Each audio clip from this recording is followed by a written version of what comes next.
Assalamualaikum warahmatullahi wabarakatuh. Alhamdulillahirabbil alamin. Assalatu wassalamu ala asyrafil anbiya'i wal mursalin sayyidina wa maulana Muhammadin sallallahu alaihi wasallam wa ala alihi wa sahbihi ajma'in, amma ba'd. Puji syukur kita panjatkan kehadirat Allah Subhanahu wa taala, sekaligus mengirimkan salawat dan taslim kepada baginda Rasulullah Muhammad sallallahu alaihi wasallam.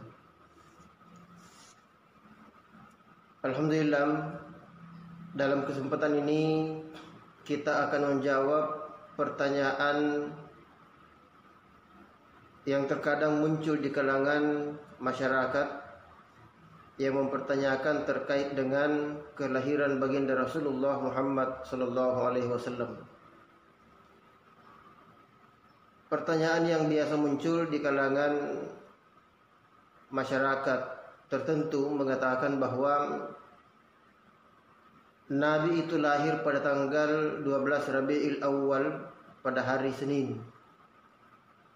Pertanyaannya, kenapa Rasulullah Muhammad sallallahu alaihi wasallam berpuasa setiap hari Senin dan setiap hari Kamis? Dan pertanyaan yang kedua adalah, kenapa Rasulullah Muhammad sallallahu alaihi wasallam lahir pada tanggal 12? Kenapa bukan pada tanggal 1 supaya gampang kita ingat? Mengapa bukan pada tanggal yang lain, tanggal 2, 3 dan seterusnya? Tetapi melainkan Rasulullah Muhammad sallallahu alaihi wasallam dilahirkan pada hari Senin tanggal 12 Rabiul Awal. Saudara-saudari sekalian, dalam satu kajian dijelaskan bahwa yang pertama, mengapa Rasulullah berpuasa pada hari Senin, dan ini Nabi ditanya oleh sahabat secara langsung. Maka Nabi mengatakan bahwa aku berpuasa pada hari Senin dan hari Kamis. Oleh karena hari Senin adalah merupakan hari kelahiranku, dan aku berpuasa pada hari Kamis disebabkan karena pada hari Kamis itulah pintu surga dibuka oleh malaikat Allah Subhanahu wa taala atas izin Allah. Ini menandakan bahwa baginda Rasulullah Muhammad SAW ternyata memperingati hari kelahirannya setiap minggu. Bukan setiap tahun, tetapi bahkan setiap minggu. Setiap hari Senin, Nabi peringati hari kelahirannya dengan cara berpuasa. Intinya, bagaimanapun cara atau metode seseorang memperingati hari kelahiran Nabi, apakah itu dengan puasa atau dengan bersedekah, semuanya boleh dilakukan. Oleh karena prinsipnya sudah diberikan contoh oleh Rasulullah Muhammad sallallahu alaihi wasallam. Yang kedua, Rasulullah Muhammad sallallahu alaihi wasallam dilahirkan pada tanggal 12 Rabiul Awal. Dalam satu kajian juga dijelaskan bahwa Nabi itu lahir pada tanggal 12, tidak pada tanggal yang lain. Ini mencerminkan satu makna yang cukup mendalam, bahwasanya yang terjadi pada diri baginda Rasulullah Muhammad SAW itu tidak ada yang kebetulan. Maka dalam kajian itu dijelaskan bahwa Rasulullah Muhammad SAW dilahirkan pada tanggal 12 Rabiul Awal, menunjukkan bahwa Nabi itu lahir tidaklah sendirian. Nabi lahir tidak sendiri, melainkan Nabi dilahirkan ke muka bumi ini bersama dengan 11 kembarannya yang lain.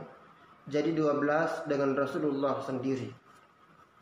11 tambah 1, 12. Maka sekali lagi menunjukkan bahwa Rasulullah Muhammad SAW dilahirkan bersama dengan kembarannya. Pertanyaannya kemudian, siapakah kembar Rasulullah itu? Nah, maka dijelaskan bahwa ternyata kembar Rasulullah Muhammad SAW bukanlah kembar manusia, bukanlah kembar binatang dan seterusnya. Akan tetapi kembar baginda Rasulullah Muhammad SAW adalah berupa 5 rukun Islam dan 6 rukun iman. 5 5 tambah 6 sama dengan 11, 12 dengan Rasulullah Muhammad sallallahu alaihi wasallam. Itulah hakikat kenapa Nabi dilahirkan pada tanggal 12 Rabiul Awal. Saudara-saudari sekalian, kondisi ini hal ini menunjukkan bahwa mencintai baginda Rasulullah Muhammad sallallahu alaihi wasallam tidaklah cukup sebelum kita mencintai ke-11 kembarannya. Mencintai baginda Rasulullah Muhammad sallallahu alaihi wasallam belum dianggap ketika rukun iman ini belum kita upayakan untuk kita aplikasikan dalam bentuk perbuatan dalam keseharian kita. Menjadikan Allah sebagai zat satu-satunya yang kita sembah. Kemudian percaya adanya malaikat-malaikat Allah, percaya adanya kitab-kitab Allah Subhanahu wa taala, percaya kepada nabi-nabi Allah Subhanahu wa taala, kemudian percaya pada hari kiamat, dan yang keenam adalah percaya kepada adanya qada dan qadar Allah. Adanya takdir baik dan takdir buruk yang diciptakan oleh Allah Subhanahu wa taala. Berikutnya, belum juga sempurna kecintaan seseorang kepada baginda Rasulullah Muhammad sallallahu alaihi wasallam ketika kita belum mampu mengaplikasikan nilai-nilai yang terkandung dalam rukun Islam yang 5 itu.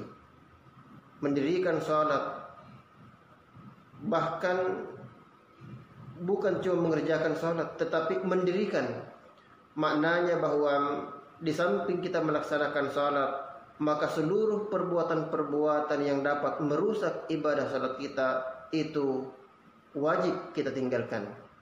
Dan sebaliknya, seluruh perbuatan-perbuatan positif yang kita laksanakan dalam kegiatan salat itu, maka perlu dan wajib kita aplikasikan dalam bentuk perbuatan keseharian kita.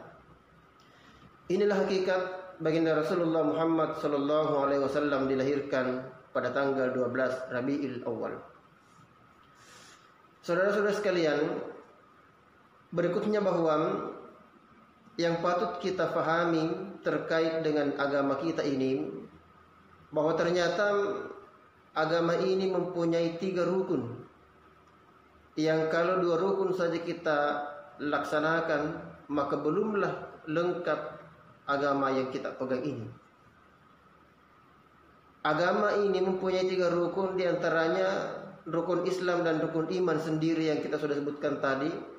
Tetapi ada yang lain yang dinamakan dengan rukun ihsan. Rukun iman terkait dengan perkara ketauhidan, mentauhidkan, mengisahkan Allah Subhanahu wa taala. Sedangkan rukun Islam terkait dengan syariat. Lalu kemudian rukun ihsan terkait dengan perkara muamalah keseharian umat manusia, antara manusia yang satu dengan manusia yang lain, antara makhluk Allah yang satu dengan makhluk Allah yang lainnya. Kalau 2 poin sudah bagus, rukun iman dan rukun Islam baik, tetapi rukun ihsannya tidak bagus, maka yakinlah masih gampang terjadi perselisihan yang membawa kepada sebuah perkelahian.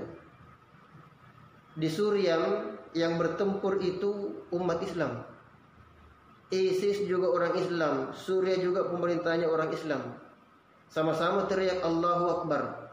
Yang menembak teriak Allahu Akbar, dan yang ditembak juga berteriak Allahu Akbar, tetapi saling membunuh. Ini sungguh miris kejadiannya. Pertanyaannya, apakah iman mereka tidak bagus? Oh, luar biasa. Apakah syariat mereka tidak bagus? Rukun Islamnya tidak bagus? Luar biasa. Bahkan bukan cuma salat 5 waktu, salat-salat sunat yang lain pun mereka laksanakan. Puasa bukan cuma Ramadan, Senin Kamis pun mereka lakukan. Bahkan di tengah-tengah pertempuran tetap mereka berpuasa. Pertanyaannya, kenapa bertempur padahal sesama umat Islam dan sama-sama teriak Allahu Akbar? Jawabannya, karena tidak ada rukun ihsan. Nah, jangan dirahmati Allah Subhanahu wa taala. Inilah kajian kita pada kesempatan pagi hari yang berbahagia ini. Semoga dirahmati oleh Allah Subhanahu wa taala. Semua yang benar datangnya dari Allah Subhanahu wa taala, dan yang salah datangnya dari diri saya sebagai manusia biasa. Terima kasih. Wallahu muwaffiq ila aqwamit thariq. Wassalamualaikum warahmatullahi wabarakatuh.